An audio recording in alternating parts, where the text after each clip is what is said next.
Hello মিষ্টি বন্ধুরা, আমি দেবজ্যোতি। তো আজকে আমরা করব সৃজিত মুখার্জির upcoming cinema emperor versus Saratchandra, যেটা আপনারা সবাই জানেন বাংলা সাহিত্যের অন্যতম এমিনেন্ট রাইটার শরৎচন্দ্র চট্টোপাধ্যায়।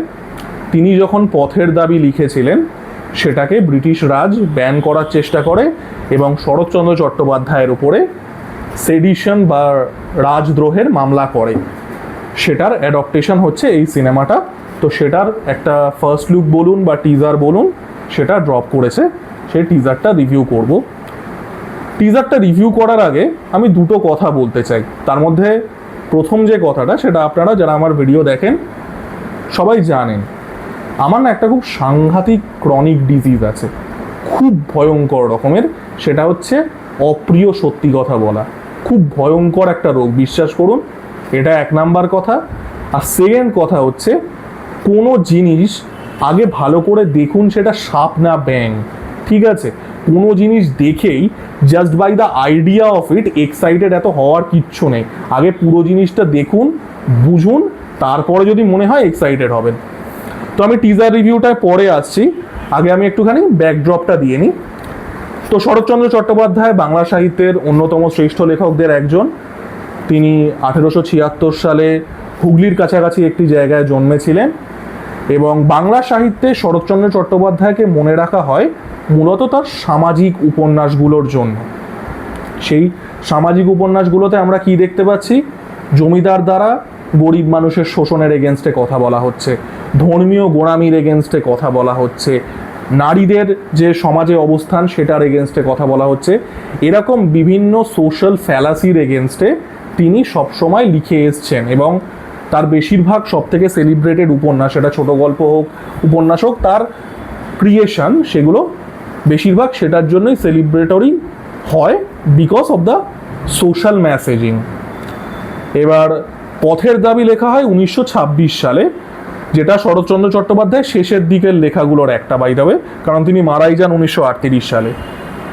তো যখন পথের দাবি লেখা হচ্ছে শরৎচন্দ্র চট্টোপাধ্যায়, তখন অলরেডি তার বাংলা সাহিত্যে তিনি একজন লেজেন্ড।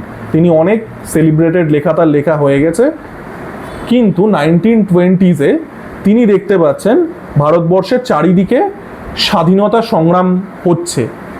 1920s বুঝতেই পাচ্ছেন আপনারা, ব্রিটিশদের এগেনস্টে স্বাধীনতা সংগ্রাম কিন্তু চূড়ান্ত, এবং সেটা দুভাবে হচ্ছে। একটা নিরস্ত্রভাবে হচ্ছে, শান্তিপূর্ণ, যেটার ফেস ছিলেন মহাত্মা গান্ধী। আর একটা দল যারা বিশ্বাস করে যে না, আমরা আর্মড রেবেলিয়ান করব, আর্মড রেবেলিয়ান করে ব্রিটিশদের এগেনস্টে, মানে বেসিক্যালি ইটের বদলা পাটকেলে দিয়ে আমরা ব্রিটিশদেরকে ভাগাবো, যেটার ফেস ছিলেন ভগৎ সিং, সুভাষচন্দ্র বসুর মতো মানুষরা। তো 1926 শরৎচন্দ্র চট্টোপাধ্যায় এই চারিদিকে বিষয়বস্তুগুলো দেখে তিনি তার নিজের যে জনরাটা আছে, which is social drama primarily, সেটা থেকে সরে এসে তিনি লিখছেন পথের দাবি, ঠিক আছে? এবার পথের দাবি গল্পটাকে আমি যদি ছোট করে বলি, it is basically the story of Avengers Assemble, and no, I am not joking, it is the story of Avengers Assemble, by the way. Basically একটা গ্রুপ অফ মানুষ, তারা পথের দাবি বলে একটা সোসাইটি তৈরি করছে। তার মধ্যে অপূর্ব আছে, তার মধ্যে সব্যসাচী আছে, অ্যান্ড মাই গড আমি আসছি সেটাতে। তো তারা মিলে ব্রিটিশদের এগেনস্টে একটা armed insurgency, is probably the wrong word, armed rebellion আর কি ঘোষণা করছে। এবার বইটার সাবজেক্ট ম্যাটার শুনেই বুঝতে পারছেন যে ব্রিটিশরা কেন ব্যান করেছিল। কারণ এটা ব্রিটিশদের এগেনস্টে ডাইরেক্ট একটা কল ছিল to pick up the arms and rebel against the British রাজ।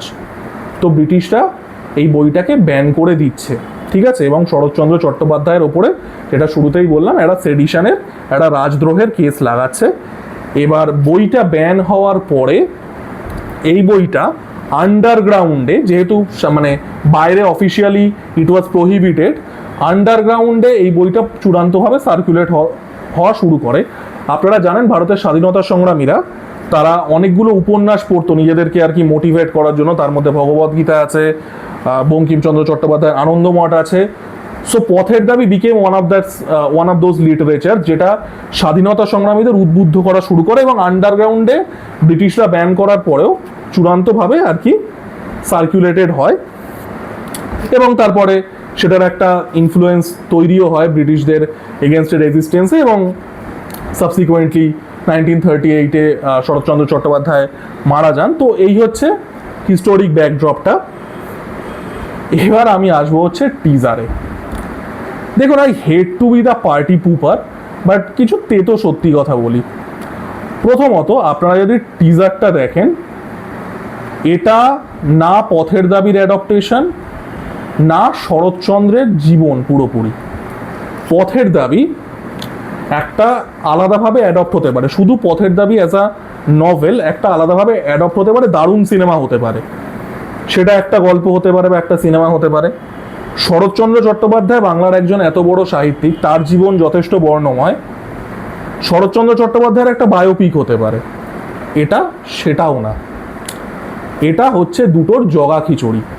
এবং কেন জগা খিচুড়ি সেটা বুঝতে গেলে আপনাদেরকে কয়েক মাস আগে চলে যেতে হবে লহ গৌরাঙ্গের নামরেতে।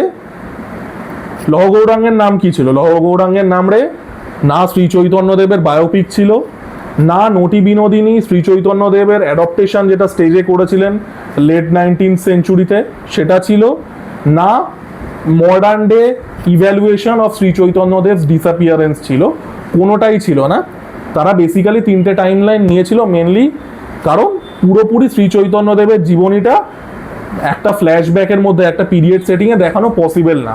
তো যেখানে যেখানে দেখানো পসিবল না সেখানে সেখানে আর কি ওই অন্য দুটো টাইম লাইন এলে একটা গোঁজ দেওয়া, ঠিক আছে। এবং লহ গৌরাঙ্গের নামরে how that turned out you guys all know. It is one of the worst movies I have seen in a theatre, by the way, honest to God. এখানেও এক্স্যাক্টলি তাই করা হচ্ছে। এটা পুরোপুরি পথের দাবির অ্যাডপ্টেশন নয়, না এটা শরৎচন্দ্র চট্টোপাধ্যায়ের সাথে ব্রিটিশ রাজের যে কনফ্লিক্টটা বা শরৎচন্দ্র চট্টোপাধ্যায়ের ব্যক্তিগত জীবন সেটাও না। এটা ওই পথের দাবি অ্যাডপ্টেশনটাই হবে। যেখানে যেখানে বাজেট বা রিসোর্সে কুলাবে না ওখানে ওই ওখানে প্যারালাল টেনে শরৎচন্দ্র চট্টোপাধ্যায়ের সাথে ব্রিটিশ রাজের যে গল্পটা, মানে রিল লাইফ এবং রিয়েল লাইফ অ্যাকচুয়ালি যে সাহিত্যটা লিখেছেন তার সাথে শরৎচন্দ্র চট্টোপাধ্যায়ের অ্যাকচুয়াল যে লাইফ, ওই দুটোকে ইন্টারটুয়াইন করে দেওয়া হবে।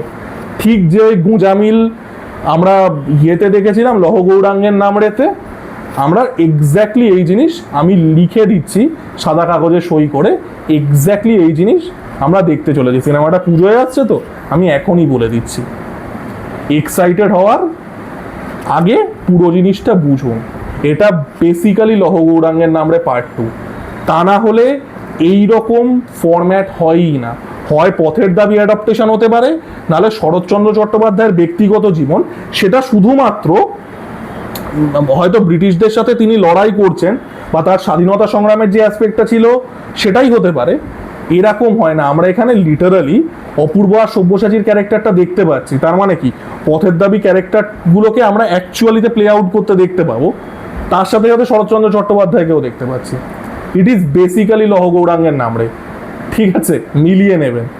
আর আমার দুটো জিনিস মানে এত জঘন্যভাবে চোখে পড়েছে। প্রথমত হচ্ছে শরৎচন্দ্র চট্টোপাধ্যায়ের অ্যাকসেন্ট। ফার্স্টে একটা কথা বলতে হবে, শরৎচন্দ্র চট্টোপাধ্যায়ের লুকে টোটা রায়চৌধুরীকে ভালো লাগছে।